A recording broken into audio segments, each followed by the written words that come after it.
Halo, Assalamualaikum warahmatullahi wabarakatuh. Pada pertemuan kali ini, kelompok kami yang beranggotakan Miss Yuliana Suhartini, Hayatun, dan Muhammad Fahrul Ruzikna akan mempresentasikan materi kami tentang mengembangkan kegiatan pembelajaran dan penjabaran penilaian pada RPP sebagai produk kurikulum pada level guru atau mata pelajaran. Selanjutnya, langsung saja kita masuk kepada poin-poin inti dari materi yang akan kita bahas pada pertemuan kali ini. Yang pertama, yakni tentang pengertian silabus dan RPP.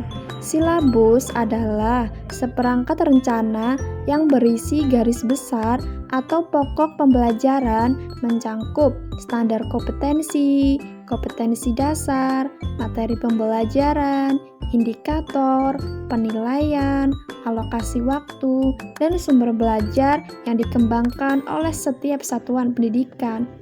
Kemudian RPP. RPP adalah rencana atau penggalan-penggalan kegiatan pembelajaran yang perlu dilakukan oleh guru pada setiap pertemuan. Selanjutnya, seperti apa sih fungsi, tujuan, dan manfaat RPP dalam pembelajaran? Fungsi RPP. Yang pertama, guru dapat menerapkan pembelajaran secara terprogram. Yang kedua, guru dapat merangsang situasi emosional yang ingin dibangun, suasana belajar yang menyenangkan, dan keterlibatan peserta didik yang aktif. Yang ketiga, guru memiliki acuan dalam melaksanakan kegiatan pembelajaran agar lebih terarah, efektif, dan efisien. Kemudian, tujuan RPP. Yang pertama, mempermudah, memperlancar, dan meningkatkan hasil belajar mengajar. Yang kedua, dengan menyusun RPP secara profesional, sistematis, dan berdaya guna, maka guru akan mampu melihat, mengamati, dan menganalisis serta memprediksi program pembelajaran sebagai kerangka kerja yang logis dan terencana. Manfaat RPP. Yang pertama, mengembangkan kreativitas dan inovasi guru dalam membuat RPP. Yang kedua, menampilkan karakteristik RPP sesuai dengan kondisi lingkungan sekolahnya. Dan yang ketiga, mengembangkan serta meningkatkan profesionalisme guru. Dalam mengembangkan sebuah rencana pelaksanaan pembelajaran atau mengembangkan RPP, terdapat beberapa langkah-langkah pengembangan. Di antaranya yaitu yang pertama, mengkaji silabus pada Kurnas atau Kurikulum Nasional. Pengkajian silabus meliputi pengkajian terhadap KD, kompetensi dasar, indikator, kegiatan pembelajaran, dan penilaian yang sesuai dengan KI, kompetensi inti, yang meliputi sikap kepada Tuhan, sikap diri, dan terhadap lingkungan, pengetahuan, dan keterampilan. Yang kedua yaitu menentukan tujuan. Menentukan tujuan pembelajaran dalam RPP paling tidak mengandung dua aspek, yaitu peserta didik atau yang biasa disebut dengan audiens dan kemampuan atau behavior. Yang ketiga yaitu mengembangkan kegiatan pembelajaran. Kegiatan pembelajaran terdiri dari kegiatan pendahuluan, inti, dan penutup. Kegiatan pembelajaran ini dirancang untuk membuat peserta didik lebih aktif lagi dalam melakukan sebuah kegiatan pembelajaran.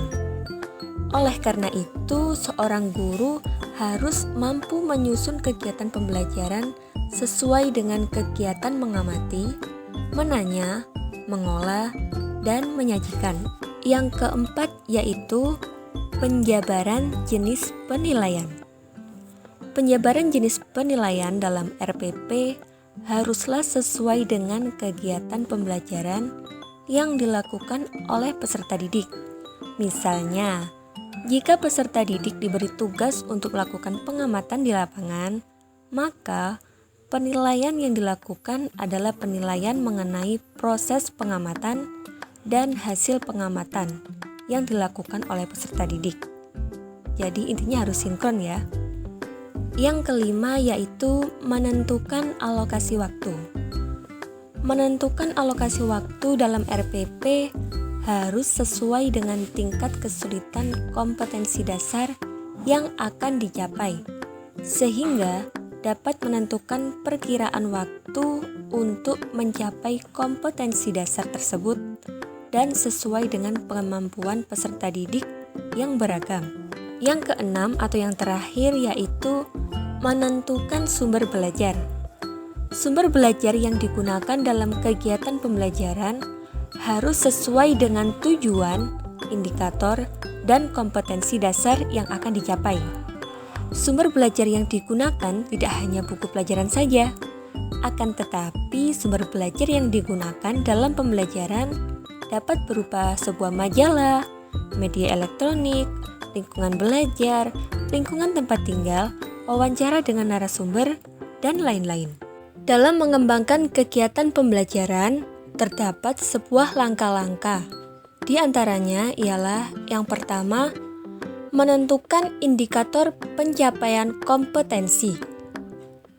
Adapun yang dimaksud dengan indikator pencapaian kompetensi ialah indikator pencapaian kompetensi atau yang biasa disingkat dengan IPK merupakan sebuah acuan penilaian mata pelajaran yang terdiri atas beberapa kompetensi dasar atau yang biasa disebut dengan KD.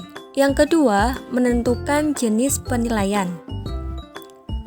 Penilaian merupakan rangkaian kegiatan untuk memperoleh, menganalisis, dan menafsirkan data tentang proses dan hasil belajar peserta didik yang dilakukan secara sistematis dan berkesinambungan, sehingga menjadi informasi yang bermakna dalam pengambilan keputusan.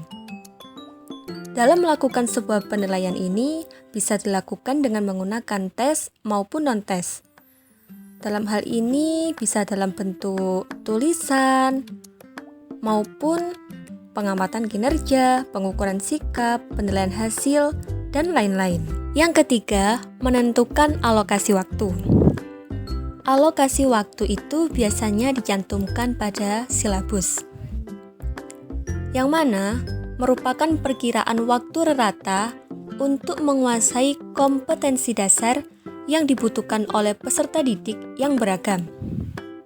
Dalam menentukan alokasi waktu itu didasarkan pada jumlah minggu efektif dan alokasi waktu mata pelajaran per minggu dengan mempertimbangkan jumlah kompetensi dasar, keluasaan, kedalaman tingkat, kesulitan, dan tingkat kepentingan kompetensi dasar. Dan yang terakhir yaitu menentukan sumber belajar. Dalam menentukan sumber belajar didasarkan pada KI dan KD, serta materi pokok atau pembelajaran, dan indikator pencapaian kompetensi. Baik teman-teman, itu tadi sedikit penjelasan dari kami mengenai materi mengembangkan kegiatan pembelajaran dan penjabaran penilaian pada RPP sebagai produk kurikulum pada level guru atau mata pelajaran. Di sini kami mohon maaf jika ada salah kata yang disengaja maupun tidak disengaja. Sekian dari kami, terima kasih. Wassalamualaikum warahmatullahi wabarakatuh.